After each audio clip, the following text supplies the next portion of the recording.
TikTok wala je sais pas luñ neex quoi gis ngeen ñu daan ne connection point query create database if not exist TikTok virgule après dañuy génn géeme ñu joxe benn callback maanaam erreur maanaam dañ koy jox benn callback quoi erreur bu fekk par exemple erreur daa am mu retourné ñu erreur bi donc dañ koy jox benn callback erreur ñu def même chose if error console point erreur de r quoi maanaam pour mu récupérer ñu erreur bi bu fekkee erreur amul console point log de database created voilà mi ngi nii maintenant suñ lancé waatee contrôle alt n bon dañuy fermer parce que le code contrôle alt n gis ngeen connected to localhost maanaam connecté na database created mooy base donnée bi créé na ba pare quoi suñ ñëwee suñ php my admin fii nii suñ actualiser ñu xool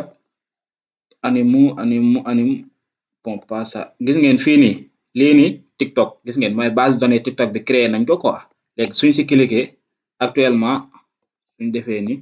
amugul dara gis ngeen amul benn table amul dara gis nga daf ñuy sax ñu naan aucune table n'a été trouvée dans cette base donnée donc ñun dañuy xool nan la ñuy créer table léegi pour créer table maintenant problème bi nag mooy puisque ins bi nii ñun requête yu bari la ñuy defandoo mooy dañuy créer ay base donnée créer table mettre à jour table puisque requête yu bari la ñuy defandoo li gënoon mooy ñu commencer benn transaction ba pare quoi daan par exemple connection point begin transaction comme bu fekkee par exemple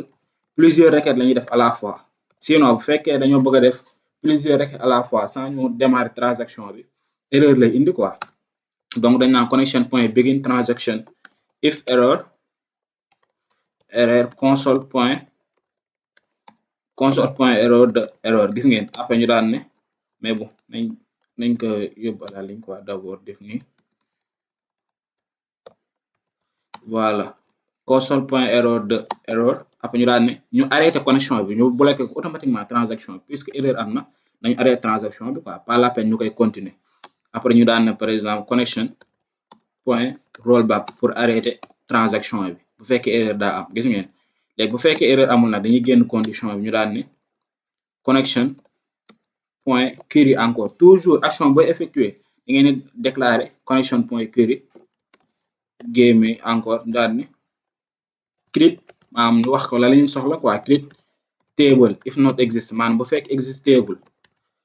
create table if not exist user maanaam utilisateur quoi après ñu jox ko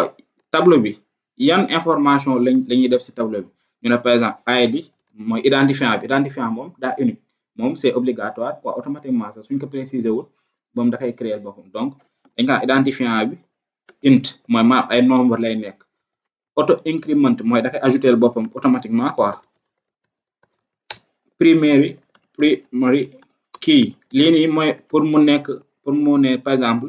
ak identifiant bi day moom mooy nekk premier clé bi quoi du coup day tax benn identifiant day unique comme par exemple nit ñu bari mënuñ bokk identifiant sinon après suñ bëggee récupérer utilisateurs yi daf ñuy indil erreur quoi donc fii d'abord dañuy préciser suñ premier key bi première option mooy id auto increment primary key après bon ñu ne ko lan lañ koy joxaat encore ñu daan ne ko non maanaam table bi day am benn colonne non day am nom pour nom personne ñu ne ko nom bi kat lan la ñu ne ko varchar maanaam mooy chaîne de caractère benn chaîne de caractère la 255 mooy maanaam au maximum 255 longueur bi 255 caractères lay nekk ñu dem daan ne ko nom lay am prénom day am tamit prénom ñu ne ko varchar 255 gis ngeen ñu ne ko email puisque email bi des fois mën na gudd mën nañ ko ne texte pour bu fekkee colonne bi day gudd quoi gis ngeen après ñu daan ne ko created at mooy comme ban heure wala ban date la nit ki connecté wu à telle heure telle seconde exactement quoi ñu ne ko created at gis ngeen ñu ne ko time stamp voilà time stamp default maanaam day récupérer heure par défaut bi jot quoi, comme heure par défaut bi jot moom lay récupérer directement default current timestamp gis ngeen mi ngi nii ins bi nii lii mooy requête bi créer table bi léegi ñu jox ko benn callback error ak result maanaam bu fekkee erreur daa am lim ñuy bindal ak bu fekkee erreur amul après lan lay retourner gis ngeen ñu daan ne if error maanaam bu fekkee erreur daa am encore li muy njëkk a def mooy daf ñuy afficher erreur bi ci console bi console point error de error gis ngeen après mu arrêté transaction bi daan ne connection point